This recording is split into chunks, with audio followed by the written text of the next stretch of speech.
Alright, so these themes are identified from the newspaper of last 1 year's analysis और ये 9 ऐसे topics हैं जिसके आने के चांसेस यूपीएससी प्रीलिम्स में बहुत ही हाई है। तो let's talk about the topics. देखो, सबसे पहले Ramnath x former president Ramnath Kovind के पैनल ने वन नेशन वन इलेक्शन को लागू कर दिया है। ठीक है, so this topic is very very important for this year prelims examination. ठीक है, इस टॉपिक को बहुत डिटेल में static okay elections elections overall बहुत इंपॉर्टेंट है। सेकंड, वुमेन रिजर्वेशन, हालांकि इसको थोड़ा सा टाइम हो गया, 2023 का एक्ट है, बट यूपीएससी का करंट 1-2 साल पुराना ही फोकस रहता है। Women reservation act is also very important. Issues of freebies in election, जैसे दिल्ली इलेक्शन में कमिटमेंट किया गया कांग्रेस ने कि 25 लाख पर एनम तक मतलब हेल्थ कवरेज रहेगा। Not lakhs per annum, 25 lakh तक हेल्थ कवरेज रहेगा। तमिलनाडु में जैसे कि अनाउंसमेंट किया गया था कि free washing machines would be given, lot of things would be given. इस फ्रीबीज का क्या इम्पैक्ट पड़ता है?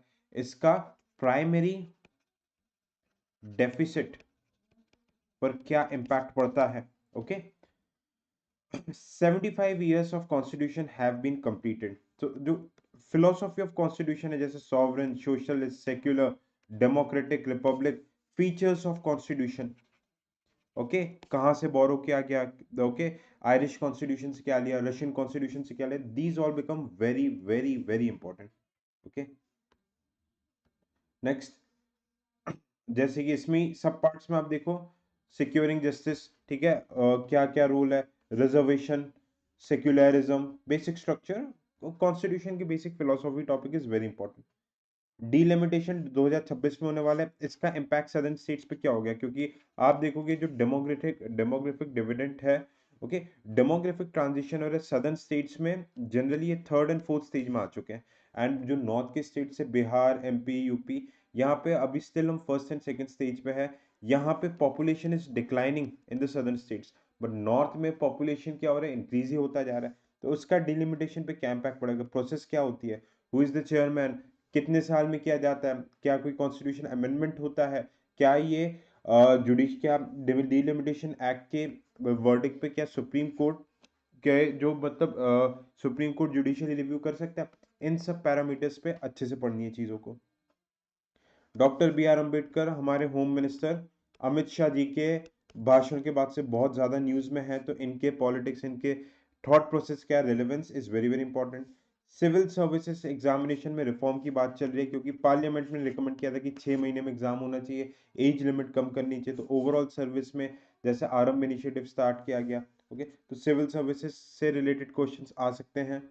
Uniform civil code, obviously government का एक बहुत मेजर मोटिव है कि ऑल ओवर नेशन में यूनिफॉर्म सिविल कोड लेके आना है। कुछ इंपॉर्टेंट सुप्रीम कोर्ट के जजमेंट, जैसे माइनॉरिटी इंस्टीट्यूशंस आर्टिकल 39B, ठीक है, प्रॉपर्टी ओनर्स केस जो हुआ था, सब क्लासिफिकेशन ऑफ एससीज, जिसमें बोला गया था कि क्रिमिनल लाया जाएगा SC ST यूपी मदरसा एक्ट, इन सब डिटेल्स को, जजमेंट्स को थोड़ा ध्यान रखना। Okay, apart from reading polity, ठीक है, आई नो आप बहुत सारी चीजें पढ़ेंगे, you would be reading lot of things, okay, lot of things you would be reading, but static आप लक्ष्मीकांत पढ़ लो। अब करंट अफेयर्स में मैं आपको बता रहा हूँ, पॉलिटी के पूरे मार्केट में लोग आपको 150 से 200 टॉपिक दे देंगे। So here in this channel what I would be doing, फालतू के कचरों से जो एक्चुअल एग्जाम रिलेवेंट है, जैसे 9 टॉपिक्स बताए, ये मैं चीजें आपको बताते रहूंगा। ठीक है, एंड अपार्ट फ्रॉम दैट, अगर आपको लगता है कि economy, science and tech, okay, economy, science and tech से related, okay, and let's say environment के भी इंपॉर्टेंट करंट के टॉपिक्स चाहिए, just let me know in the comment section. तो आई जस्ट, मैं आपको ये शेयर कर दूंगा। And if you want personal mentorship, Prachand batch हम लोग का चल रहा है, आपको इसके डिटेल्स पूरे व्हाट्सएप कॉन्टैक्ट और ऐप की लिंक आपको पूरे इस वीडियो के डिस्क्रिप्शन में मिल जाएगा। थैंक यू सो मच, जय हिंद।